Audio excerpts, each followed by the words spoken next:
X और Y partner है in the ratio 5:3। उनकी जो बैलेंस शीट है ऑन 31 मार्च 2023 को वो कुछ इस तरह से है बच्चों कि उसमें क्रेडिटर्स आपको गिवन है 15,000, एम्प्लॉयज़ प्रोविडेंट फंड गिवन है 10,000, वर्कमैन कंपनसेशन रिजर्व गिवन है 5,800 और पार्टनर के कैपिटल अकाउंट बैलेंसेस गिवन है एक्स का 70,000, वाई का 31,000।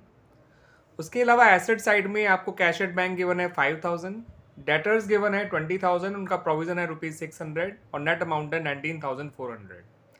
स्टॉक है 25,000, फिक्स एसेट है 80,000 और प्रॉफिट एंड लॉस अकाउंट वो है 2,400। ये profit and loss account loss है बच्चों, प्रॉफिट नहीं है। एसेट साइड में जो दे रखा होता है प्रॉफिट एंड लॉस अकाउंट वो लॉस होता है, इस बात को ध्यान रखिएगा बच्चों।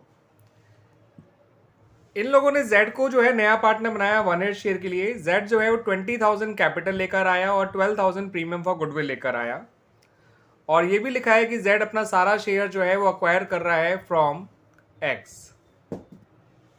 उसके अलावा ये फॉलोइंग रिवोल्यूशंस करे गए हैं। ईपीएफ यानी एम्प्लॉयज प्रोविडेंट फंड को इंक्रीज करना है बाय ₹5,000। ठीक है बच्चों। और सेकंड इन्फॉर्मेशन ये है कि ऑल डेटर्स आर गुड, सारे डेटर्स गुड हैं। इसका मतलब जो पहले प्रोविजन बना रखा है उसकी कोई ज़रूरत नहीं है, उसे रिड्यूस करना है। स्टॉक में ₹3,000 ऐसे हैं जो ऑब्सोलीट आइटम्स हैं तो उनको रिटर्न ऑफ करना है, ठीक है, यानी कम करना है। क्रेडिटर को ₹1,000 ज़्यादा पे करने हैं और फिक्स एसेट की नई वैल्यू 70,000 है। ठीक है बच्चों। तो ईपीएफ जो बढ़ रहा है वो आपका 5,000 वो नुकसान है। प्रोविजन जो कम करेंगे डेटर के गुड होने की वजह से वो फ़ायदा है। स्टॉक जो 3,000 कम करेंगे वो भी नुकसान है। क्रेडिटर जो 1,000 बढ़ाएंगे वो भी नुकसान है। फिक्स एसेट की नई वैल्यू 70 है और पहले थे 80, तो 10,000 ये कम हो रहा है, ये भी नुकसान है। तो इन 5 पॉइंट में से 4 पॉइंट तो आपके नुकसान के हैं बच्चों और 1 पॉइंट फ़ायदे का है। ठीक है। वैसे क्वेश्चन में रिवोल्यूशन अकाउंट मांगा है, पार्टनर्स कैपिटल अकाउंट मांगा है और balance sheet of the revise form मांगी है और साथ साथ जर्नल एंट्रीज भी मांगी हैं। ठीक है बच्चों। तो आइए बच्चों पहले जर्नल एंट्रीज ही कर लेते हैं, देन जो है हम लोग वो करेंगे, रेलेवेंट अकाउंट्स बनाएंगे and then the balance sheet. तो बच्चों सबसे पहले जो वर्कमैन कंपनसेशन रिजर्व आपको गिवन है इन द बैलेंस शीट, उसके बारे में कोई फर्दर इन्फॉर्मेशन नहीं है क्वेश्चन में, तो वो पूरा पार्टनर से बांट दीजिए इन देयर ओल्ड रेशियो जो कि 5:3 है। ठीक है। तो एंट्री हो जाएगी workman compensation reserve account debit to excess capital account और to wise capital account. Clear बच्चों। और जो प्रॉफिट एंड लॉस अकाउंट का डेबिट बैलेंस दे रखा था उसको हम पार्टनर से बांटेंगे तो एक्स और वाई डेबिट हो जाएंगे because it is a loss और profit and loss account credit हो जाएगा। तो सबसे पहले तो ये 2 एंट्रीज कर लीजिए जो बैलेंस शीट के अंदर की चीज़ें उनको बांटने की। आइए आगे की एंट्रीज देखते हैं। उसके बाद बच्चों रिवोल्यूशन की एंट्रीज करने से पहले आप लोग जो है जो नया पार्टनर कैपिटल ऑफ प्रीमियम लेकर आया है एक तो उसकी एंट्री कर लीजिए और प्रीमियम को जो डिस्ट्रीब्यूट किया जाएगा अमंग द सेक्रीफाइसिंग पार्टनर्स उसकी एंट्री कर लीजिए। ठीक है बच्चों। तो जेड जो है वो 20,000 कैपिटल लेकर आया था, प्रीमियम लेकर आया था 12,000, यानी टोटल हो गया बैंक में आपका 32,000, यानी जो टोटल कैश आया है वो है 32,000। ठीक है बच्चों। और उसके बाद आपने एक लाइन जरूर पढ़ी होगी बच्चों कि वहाँ लिखा था Z acquire share from x. इसका मतलब जो भी सेक्रीफाइस कर रहा है वो केवल एक्स कर रहा है, इसलिए ये जो प्रीमियम मैंने बांटा है या जो मैं बांटने जा रहा हूँ वो केवल एक्स को दिया जाएगा। ठीक है। वाई को कुछ नहीं मिलेगा बिकॉज वाई ने कोई सेक्रीफाइस किया ही नहीं है। तो ये पूरा 12,000 जो प्रीमियम लेकर आया है एक्स, वो आप जो है सॉरी जेड जो लेकर आया है 12,000 प्रीमियम, वो पूरा प्रीमियम जो है आप एक्स को दे दीजिए 12,000। ठीक है बच्चों। तो आइए अब रिवोल्यूशन के पॉइंट्स के बारे में बात कर लेते हैं। तो बच्चों रिवोल्यूशन के बारे में मैंने बताया ही था कि ज़्यादातर पॉइंट जो हम थे वो नुकसान के ही थे। तो देखिए हमने सारे नुकसान पहले एक साथ रिकॉर्ड कर लिए। ईपीएफ 5,000 बढ़ रहा था, क्रेडिटर 1,000 बढ़ रहे थे, स्टॉक 3,000 कम हो रहा था और फिक्स एसेट 10,000 कम हो रहे थे क्योंकि फिक्स एसेट की नई वैल्यू जो थी वो 70,000 थी और जो पुरानी बैलेंस में लिखी हुई थी वो 80,000 थी। ठीक है बच्चों। तो इनके वैल्यूज देख लेते हैं और जो सम आएगा वो रिवोल्यूशन में लिख देंगे। तो इन सब का कंबाइंड अमाउंट हो गया, टोटल अमाउंट हो गया 19,000। ठीक है बच्चों। उसके अलावा एक पॉइंट हमारा फायदे का भी था जहां पर हमें ये लिखा था कि ऑल डेटर आर गुड। इसका मतलब भी ये होता है कि जो पुराना प्रोविजन आपने डेटर से बना रखा है उसकी कोई ज़रूरत नहीं है, उसे ख़त्म करिए। और पुराना प्रोविजन जो बैड डेट्स का बना रखा था वो था ₹600, तो वो 600 से प्रोविजन डेबिट हो जाएगा, रिवोल्यूशन क्रेडिट हो जाएगा। अब बच्चों इस पूरे रिवोल्यूशन प्रोसेस में आपको 19,000 का लॉस हुआ है और 600 का प्रॉफिट हुआ है, तो ओवरऑल आपका जो लॉस हो रहा है वो 18,400 हो रहा है। 19,000 माइनस 600 और इस 18,400 को 18,400 के लॉस को अमंग द पार्टनर्स बांट दिया जाएगा in their old profit sharing ratio जो कि 5:3 है। तो 11,500 एक्स का आ जाएगा और 6900 वाई का आ जाएगा। तो बच्चों इस तरह से सारी जर्नल एंट्रीज कंप्लीट हो जाएंगी रिलेटेड टू दिस क्वेश्चन। अब आइए बनाते हैं रेलेवेंट अकाउंट्स और शुरुआत करते हैं रिवोल्यूशन अकाउंट से। तो बच्चों हमारे रिवोल्यूशन में ज़्यादातर पॉइंट्स तो नुकसान के ही थे, जैसे एम्प्लॉयज़ प्रोविडेंट फंड का बढ़ना, स्टॉक का कम होना, क्रेडिटर्स का बढ़ना, ठीक है, और फिक्स एसेट का कम होना। तो 4 पॉइंट नुकसान के थे, उन चारों को लिख लेते हैं उनके अमाउंट के साथ। Debit side of revolution account, नुकसान रिवोल्यूशन अकाउंट के डेबिट साइड लिखे जाते हैं, इस बात को याद रखिएगा बच्चों। और हमारा केवल एक ही पॉइंट फायदे का था, जो प्रोविजन कम हो रहा था, वो रिवोल्यूशन अकाउंट में क्रेडिट साइड आ जाएगा 600। और जो आपका बैलेंसिंग फिगर है वो डिविजन लॉस था, जो रिवोल्यूशन अकाउंट में क्रेडिट साइड लिखा जाएगा, जिसे हमने एक्स और वाई में बांटा था 11,500 और 6,900। तो इस तरह से बच्चों हमारा रिवोल्यूशन अकाउंट कंप्लीट हो गया। आइए अब बनाते हैं पार्टनर्स कैपिटल अकाउंट। बच्चों पार्टनर्स कैपिटल अकाउंट बनाने से पहले मेरे इस बार CGOB वर्ड को ध्यान रख लीजिएगा।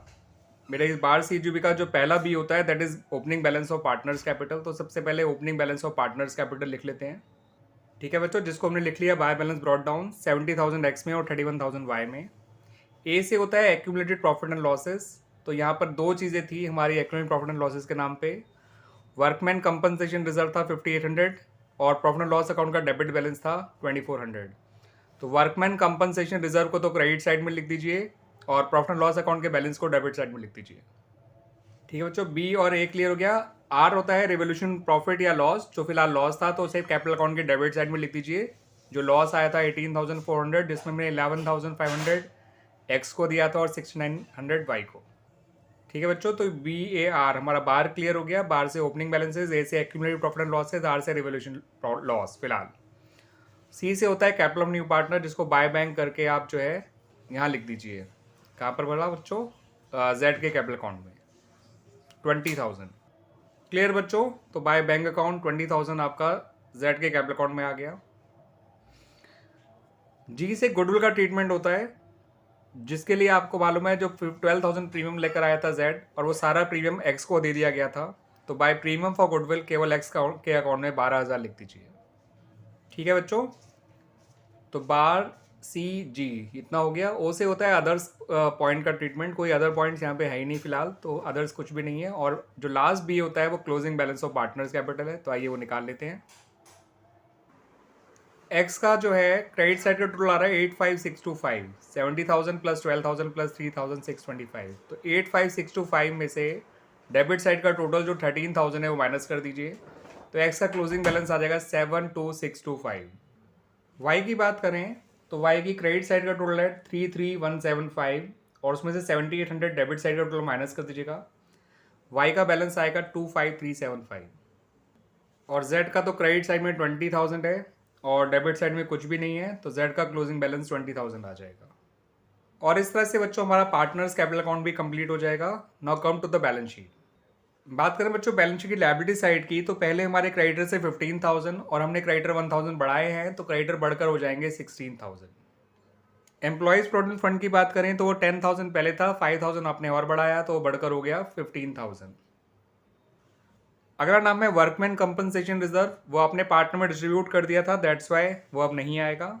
एंड लास्टली पार्टनर से कैपिटल अकाउंट, जो हमने एक्स वाई जेड के क्लोजिंग बैलेंस निकाले थे वो लिख देंगे हम लोग, ठीक है बच्चों। और इन तीनों के बैलेंसेज अगर आप ऐड करेंगे तो ये 1,18,000 आएगा एग्जैक्टली, ठीक है बच्चों। और कोई चीज़ है ही नहीं लायबिलिटी साइड में आने के लिए, बिकॉज कोई नई लायबिलिटी आई नहीं थी। तो ये आपका 1,49,000 आ जाएगा आपकी बैलेंस शीट की लायबिलिटी साइड का टोटल। बात करें बच्चों एसेट साइड की, तो एसेट साइड में सबसे पहला नाम है कैश एट बैंक का, जिसका बैलेंस था 5,000 और 32,000 कैश अभी और आया है, जो 20,000 जेड की कैपिटल और 12,000 जेड का प्रीमियम, उन्हें और जोड़ दीजिएगा तो कैश एट बैंक आपका हो जाएगा 37,000। अगला नाम है आपका सन्ड्री डेटर्स और साथ साथ प्रोविज़न। तो डेटर तो आपके 20,000 ही रहेंगे, प्रोविज़न आपका कुछ नहीं आएगा, तो डेटर सीधा बाहर आ जाएंगे 20,000, ठीक है बच्चों। उसके अलावा अगला नाम है स्टॉक का, जो स्टॉक आपका पहले 25,000 था, 3,000 स्टॉक ऑब्सोलीट हो गया था तो उसको हटा दीजिएगा, तो 22,000 आ जाएगा स्टॉक। स्टॉक का के बाद अगला नाम है फिक्स एसेट्स का, जो फिक्स एसेट पहले तो 80,000 थे, उनकी नई वैल्यू 70,000 है, तो सीधा नई वैल्यू लिख दीजिए 70,000। और उसके बाद प्रॉफिट एंड लॉस अकाउंट था, जिसको हमने पहले ही पार्टनर में डिस्ट्रीब्यूट कर दिया था, तो अब वो आएगा नहीं, ठीक है बच्चों। तो एसेट साइड में इतनी ही चीज़ें हैं, बिकॉज नई एसेट कोई और आई नहीं है, ठीक है बच्चों। इन सबको ऐड कर लीजिए, ये भी 1,49,000 आ जाएगा। तो बच्चों इस तरह से हमारा ये पर्टिकुलर क्वेश्चन कंप्लीट तो हो गया है, बट इसमें भी हमारा 2 चीज़ें भी और बाकी हैं। एक तो ये कि बैंक का बैलेंस जो 37 है मैंने आपको ऑलरेडी बता तो दिया, लेकिन आप इसको अकाउंट के जरिए भी दिखा सकते हैं। आइए देखिए कैसे। बैंक का जो पुराना बैलेंस था 5000, उसको लिखिए डेबिट साइड में, टू बैलेंस ब्रॉट डाउन। अब 2 चीज़ें आपकी कैश में और आई थी, एक तो जेड की कैपिटल और दूसरा प्रीमियम फॉर गुडविल, दोनों को डेबिट साइड में लिख दीजिए। और बच्चों मैं आप लोगों को रिकमेंड करूंगा कि आप ये कृपया जो है शॉर्ट फॉर्म आप लोग बिल्कुल ना यूज़ करें, ठीक है। आप पूरे पूरे नाम लिखिएगा। और अब बैंक का टोटल आप देख लीजिए, डेबिट साइड का आ रहा है 37,000 और वही टोटल आपका बैलेंसिंग फिगर हो जाएगा 37,000। अब आपका जो है बच्चों एक चीज़ रह गई है, नया प्रॉफिट शेयरिंग रेशियो निकालना, बिकॉज क्वेश्चन में वो भी मांगा गया था। तो बच्चों मैंने नया प्रॉफिट शेयरिंग रेशियो निकाल रखा है, मैं आपको समझा देता हूँ ये आया कैसे। क्वेश्चन में साफ लिखा था कि Z acquired share from x. अब जेड का शेयर था 1/8, इसका मतलब एक्स ने कितना सेक्रीफाइस किया होगा, 1/8, ठीक है बच्चों। अब एक्स का पुराना शेयर 5/8 था, 1/8 उसने जेड को दे दिया, तो एक्स का नया शेयर हो गया 4/8, जिसे हम 1/2 लिख सकते हैं, बट 4/8 ही लिखिएगा। ऐसा इसलिए क्योंकि वाई का नया शेयर जो है वो पहले ही रहेगा, जितना था उतना ही रहेगा 3/8, और जेड का नया शेयर है 1/8। अब वाई का शेयर में का डिनोमीटर भी 8 है, जेड के शेयर का डिनोमीटर 8 है, तो एक्स के नए शेयर का डिनोमीटर भी 8 ही रहने दीजिए, ताकि हम नया रेशियो आसानी से एक्सप्रेस कर सकें। और नया रेशियो है इन लोगों का 4:3:1, और इस तरह से हमारा ये क्वेश्चन बच्चों कंप्लीट हो जाता है। मैं बता दूं बच्चों कि ये क्वेश्चन नंबर 65 है of the chapter admission of partner, which is chapter number 4 of the book TS. Grewal. Edition जो मेरे पास बुक का है वो है 2023, और ये जो क्वेश्चन है वो पेज नंबर 4.110 पर है, ठीक है बच्चों।